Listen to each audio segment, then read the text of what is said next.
Let's unfold another story, another topic with this new episode of the Salt Range podcast. मैं हूं रोशना ज़मीर और आज आपकी मुलाकात जिस शख्सियत से करवाने जा रहे हैं उससे ये वाज़ेह सबूत मिलता है कि पाकिस्तान अपने तमाम शहरियों को यकसा हकूक़ फराहम करता है और बिलाशुबा तमाम शहरी पाकिस्तान में बाहिफाजत अपनी ज़िंदगी, अपने मजहब, अपने नॉर्म्स और अपने वैल्यूज़ के मुताबिक गुजार सकते हैं। इनका तारुफ कुछ इस तरह से करवाना चाहूँगी कि फॉर्मर MPA हैं ये, और बड़ी नुमाया चीज़ जो है वो ये है कि ये JUIF के टिकट पे मुंतखब हुए थे। 2018 में इन्होंने इलेक्शन लड़ा और उसके बाद KP असम्बली में ये नज़र आए हमें। इनकी जितनी भी खिदमात हैं वो नेशनल लेवल पे यानी कौमी लेवल पे तो आपको नज़र आई ही होंगी, लेकिन इसके साथ साथ बैनुल अक़वामी सतह पर भी इनकी खिदमात जो हैं वो नुमाया हमें नज़र आती रही हैं। किस तरह से देखते हैं ये बैनुल अक़वामी सियासत को और उसमें आजकल जो हलचल चल रही है उस पर इनके क्या नज़रियात हैं, वो भी इनसे जानेंगे और इनसे पूछेंगे कि उन पर अपना क्या नज़रिया रखते हैं।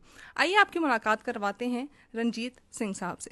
सर, फर्स्ट ऑफ ऑल बहुत शुक्रिया हमें वक्त देने के लिए। कैसे मिजाज हैं आप? Thank you very much. आपका भी बहुत शुक्रिया कि आपने मुझे इन्वाइट किया और मैं बिल्कुल ठीक हूँ, अल्लाह पाक का शुक्र है। शुक्रिया हमें वक्त देने के लिए। शुरुआत यहाँ से करूँगी। एक तो मेरे लिए भी ये बड़ा सरप्राइजिंग है कि आप JUIF से ताल्लुक़ रखते हैं, जो कि एक मैं कहूँगी कि मजहबी जमात समझी जाती है, और दूसरी तरफ आप एक ऐसी कम्युनिटी से ताल्लुक़ रखते हैं जो कि माइनॉरिटी है पाकिस्तान की, और साथ ये भी है कि गैर मजहबी उससे ताल्लुक़ है आपका। तो ये इम्तिजाज कैसे हुआ कि एक मजहबी सियासी जमात से आपका ताल्लुक़ है?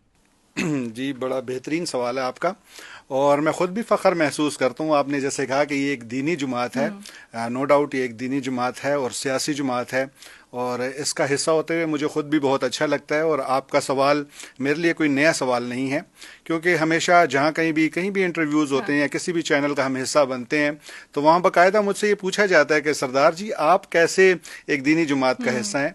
तो मुझे काफ़ी लंबा अरसा हो रहा है, तकरीबन मैं कह सकता हूँ कोई 18 से 20 साल होने वाले हैं कि मैं इस जमात का हिस्सा हूँ।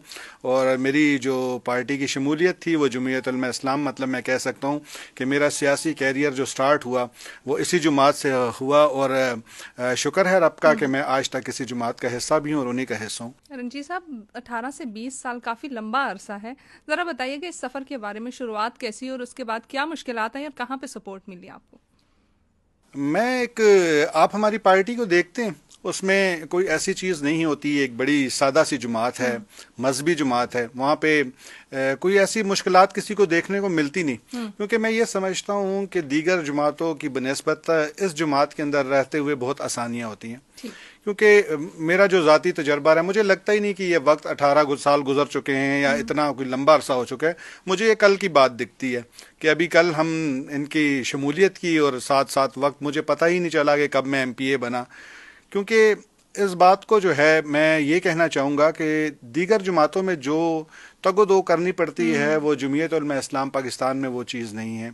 एक आम कारकुन के लिए अपने लीडर के साथ मिलना, मैं किसी पार्टी का नाम तो नहीं ले सकता कि किसी दीगर जमात के अंदर क्या होता है या पार्टीज़ में उनका अपने लीडर के साथ मिलने के लिए मुश्किलात होती है। मैं आपके स्टूडियो में बैठ के इसको ऐसे कह सकता हूँ कि अगर अभी यहाँ से हमें कॉल मिलाएं तो हमारे जो सूबाई अमीर हों या हमारे मौलाना साहब हों वो हमारी कॉल उठाते हैं। और मेरी तो गुड लक है कि मैंने हमेशा आपके स्टूडियो में भी बैठ के एक दफ़ा हमारे दोस्तों को के सामने कोई बातचीत हो रही थी तो मैंने कहा यार कोई बात नहीं, मैं बात कर लेता हूँ मौलाना साहब से।